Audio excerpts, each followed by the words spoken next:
রাখছে 3-4 বছর আগে চলে গেছে এগুলা কি কারণে রেখেছে জানি না 3-4 বছর আপনাকে জানতে হবে তো কারণ এখানে মানুষ টাকা দিয়ে শাস্তি আসে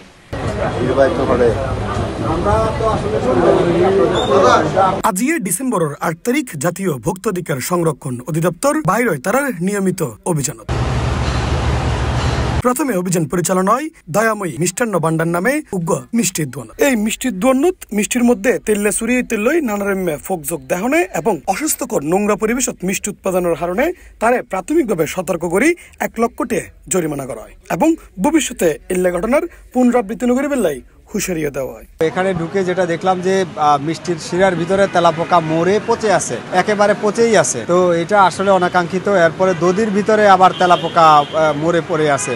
আর যে ফ্রিজে খাবার সংরক্ষণ করেছে সেই খাবারে আসলে দুর্গন্ধ ছড়াচ্ছে। আর দধিতে আসলে অনুমোদন লাগে, বিএসটি এর একটা ম্যান্ডেটরি প্রোডাক্ট, তারা আজ পর্যন্ত অনুমোদন নেয়নি। এটা এর আগেও আমরা তাদেরকে সতর্ক করেছিলাম। এবং অপরিচ্ছন্নতা রয়েছে, একটা জং ধরা ঢাকনা দিয়ে তারা খাবার ঢেকেছে, সেই জং চুইয়ে খাবারে পড়েছে এবং অপরিচ্ছন্নতা যথেষ্ট পরিমাণ রয়েছে। তার আগে আমরা বেশ কয়েকবার অভিযান পরিচালনা করেছি, তাদেরকে সতর্কও করেছি। একদিকে তারা কিছু ইমপ্রুভ করেছে, আরেক দিকে তারা ছেড়ে দিয়েছে। তো আমরা তাদেরকে আজকে সতর্কতামূলক 1 লক্ষ টাকা অর্থদণ্ড করেছি। ভবিষ্যতে আমাদের তদারকি এই প্রতিষ্ঠানে অব্যাহত থাকবে। আমরা যদি পরবর্তীতে একই রকম কন্ডিশন দেখি, ভালো ইমপ্রুভমেন্ট আমরা না দেখি, আমরা আরও কঠোর আইনগত পদক্ষেপের দিকে যাব। কাজটা দেখেছে এই দুইটাই জরিমানা করা হয়েছে 1 লক্ষ টাকা। কাজটা ছিল ওই ট্রেতে কাজটা, তারপর তেলাপোকার পেয়েছে। এরপর জাতীয় ভোক্তাধিকার সংরক্ষণ অধিদপ্তর আইয়ে ভিআইপি টাওয়ারের 3য় তলাত এটা তাহা বিভিন্ন প্রসাধনী সামগ্রীর দোয়ানত আইরে দেখা যায় যেগিন বিদেশোত্তন আমদানিকৃত এগিনে থন আমদানিকারকর সিলসাপ্পন নাই, এমনকি বেশ কিছু প্রোডাক্টত নাই বিএসটি এর অনুমোদন, আর এগিন বিক্রি করার উচ্চ মূল্যে। জানতে পারতাম তাহলে তো আমরা ব্যবস্থা আপনাকে এক্সাম্পল দিয়ে আমি আপনাকে করতে পারবো না, যেহেতু আমার এখানে যেটা আসতেছে যারা নিচ্ছি, হ্যাঁ অথেন্টিক, এটা অথেন্টিক প্রোডাক্ট। এখন আমি আপনাকে কিভাবে সিকিউরিটি দিব? পারবো না। আপনি অথেন্টিক এটা আমাদেরকে প্রুফ করে দেখান। প্রুফ করতে পারতেছি না যে কিজন না, কারণ আপনার কাছে এটা মনে হচ্ছে যে আপনি জেনুইন না। না মনে হওয়ার কিছু নাই। আপনি আমরা শিওর, কারণ আমি আমদানি দিতে পারি নাই, সিলটা দিতে পারি না। আপনি আমদানিকারক তো নাই, আপনি বারকোড স্ক্যান করে দেখাই দেন না। এরপর যাওয়াই সানন্দা বিউটি পার্লার নামে আরোগ্য প্রতিষ্ঠানত এটা যাই দেখা যায় আজি 2-3 বছর আগে মেয়াদ শেষের জন্য প্রোডাক্ট দিয়ে রূপচর্চা গড়ার এবং কাস্টমারের তুন বেশি টিনা লন্ডারও অভিযোগ আছে বলে অভিযোগ তুলে তারা। 22 সালের মেয়াদ উত্তীর্ণ প্রোডাক্ট আছে কিনা? জি আছে। তো কেন রেখেছেন আপনি? এগুলো আসলে ফেলে দেওয়ার জন্য 22 সাল থেকে পর্যন্ত রাখতে হয়? এটা কি যুক্তি না? আপনার কথাটা কি যুক্তিক হয় কিনা? না, এটা ব্যবহারের জন্যই রেখেছেন। বাস্তবতা হচ্ছে এই।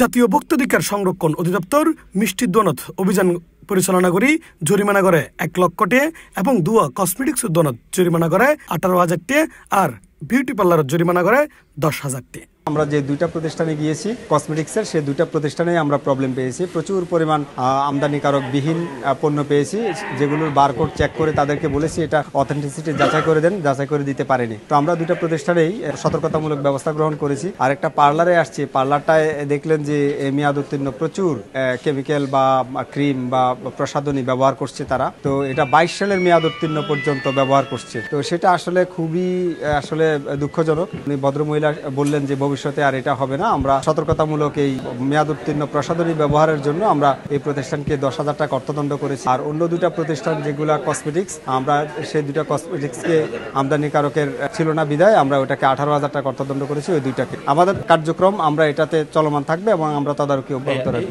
ভোক্তাধিকার যখন ভিআইপি টাওয়ার প্রবেশ করে ঠিক তখনই মায়া কসমেটিক্স এবং এরপরে সামিন্স এছাড়াও আরও একাধিক প্রতিষ্ঠান এই রুমে করে তার চুল যে অন্যান্য প্রসাধনী কিন আছে যেগিন মোটামুটি ভিতরে ঢুকে ফের কিন ভিতরে ঢুকি এবং অন্যান্য যে প্রসাধনী কিন আছে এগিন বাইরে লাহিয়ে মোটামুটি তারা দোয়ান বন্ধ করে তাৎক্ষণিক দোয়ান বন্ধ করে গিয়ে এবং আরোগ্য দোয়ান অঞ্জলি বিউটি কনসেপ্ট নামে আরোগ্য দোয়ান এবার দেখা যাচ্ছে যে মাইফলের মাথার চুল বাঁধিবার যে ক্লিপ পিন আছে এই ক্লিপ সহ এবং আরও বেশ কিছু জিনিস তারা তাড়াহুড়ো করে ঢুকে দিতে পারে এবং এগিন ফেলাইয়ে মূলত তারা একটু তাড়াতাড়ি দোয়ান বন্ধ দিয়ে এবং বক্ত থেকে জেন জানাই এনল দিয়ে পরবর্তীবার যখন ভিআইপি টাওয়ার অভিযানত আইব প্রথমে যে দৈনিক বন্ধ করে দিয়ে এগুই এইগুলোর সর্বপ্রথম কিন্তু তারা অভিযানের আওতাত লই আইব। দোকান বন্ধ করে পার পাওয়ার কোনো সুযোগ নাই, কারণ আপনারা জানেন এই প্রতিষ্ঠানে আমরা এই মার্কেটে আমরা এর আগেও পুনঃ অভিযান পরিচালনা করেছি। আমরা পরবর্তীতে আসলে আজকে যারা দোকান বন্ধ করে দিয়েছে আমরা সর্বপ্রথম সেখানেই যাব, তাহলে তাদের আর বন্ধ করার সুযোগ থাকবে না, তারা তো আর তখন জানতে পারবে না,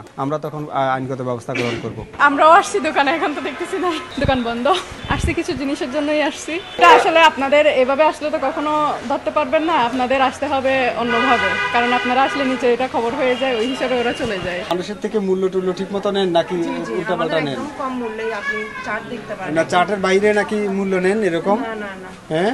ইফতেখার নতিশন, C+, চট্টগ্রাম।